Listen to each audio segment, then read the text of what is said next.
بسم اللہ الرحمن الرحیم۔ ناظرین، پروگرام کرنٹ افیئر کے ساتھ آپ کا میزبان سید آصف علی حمدانی حاضر خدمت ہے۔ ناظرین، آزاد کشمیر کے اندر اس وقت سچویشن جو ہے وہ انتہائی کریٹیکل ہو چکی ہے، اور کریک ڈاؤن جو ہے وہ عوامی ایکشن کمیٹی کے خلاف جو ہے وہ شروع ہو چکا ہے۔ راولہ کوٹ،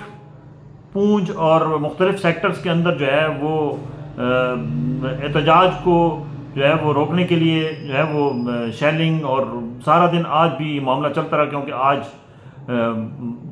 آزاد کشمیر کے اندر جو ہے جوائنٹ عوامی ایکشن کمیٹی نے جو ہے وہ ہڑتال اور احتجاجی مظاہروں کا جو ہے وہ اعلان کر رکھا تھا، اور 4 جو سرکردہ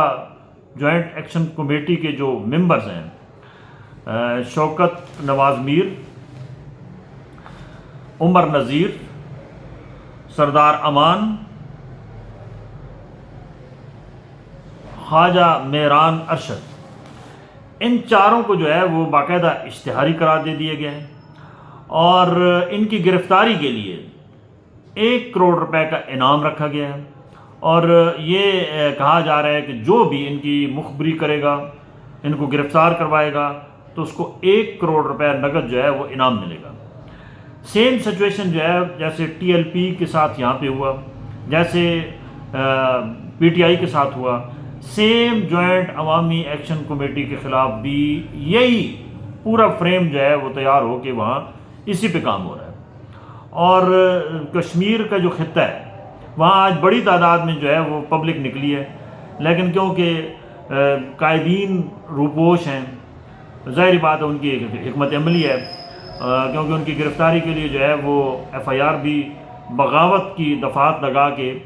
جو ہے وہ ریاست کے خلاف بغاوت کی، ان کے اوپر ایف آئی آر سنگین قسم کی لگا کے ایف آئی آر میں دفعات گرفتاری کے لیے چھاپے مارے جا رہے ہیں، اور جو احتجاجی مظاہرین ہیں ان کو منتشر کرنے کے لیے آنسو گیس کا استعمال ہو رہا ہے، شیلنگ ہو رہی ہے، اور بعض جگہوں پہ تو یہ بھی اطلاعات ہیں کہ فائرنگ بھی ہوئی ہے اور زخمی بھی ہیں، اور ایک خاتون کی شہادت کا بھی بتایا جا رہا ہے۔ اور راولہ کوٹ میں پرسوں بھی جو ہے وہ وہاں پہ جو مظاہرین پہ شیلنگ ہوئی، جو ریزسٹ کیا گیا، تو اطلاعات ہیں کہ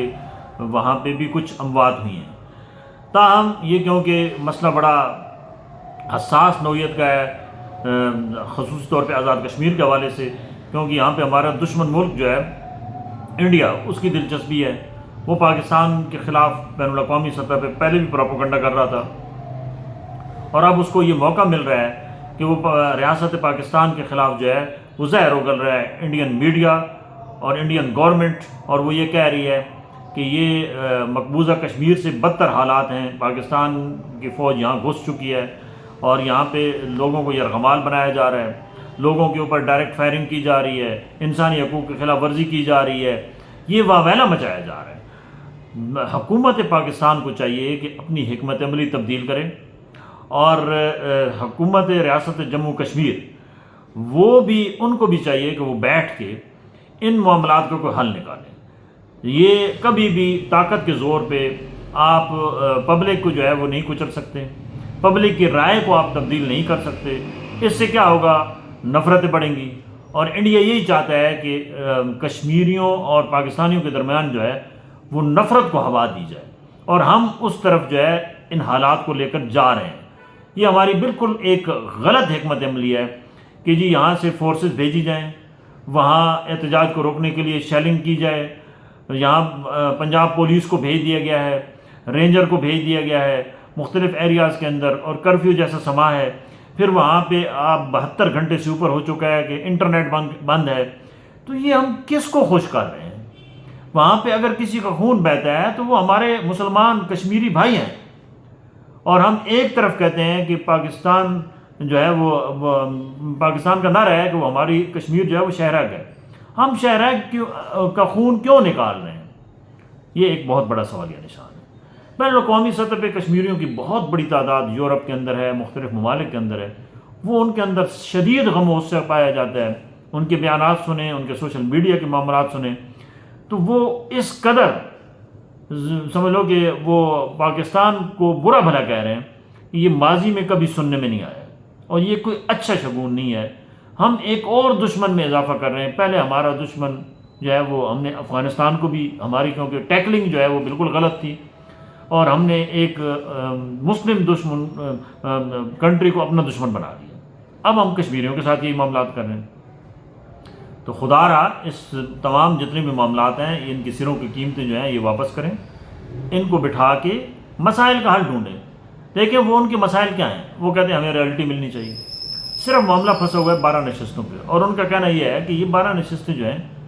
یہ پاکستان کے اندر کوئی 1000-1200 ووٹ لے کر ایم ایل اے بن جاتا ہے. کوئی پنڈی بیٹھا ہے, کوئی لاہور بیٹھا ہے, کوئی فیصل آباد بیٹھا ہے, کوئی کے پی میں بیٹھا ہے, کوئی سندھ میں بیٹھا ہے,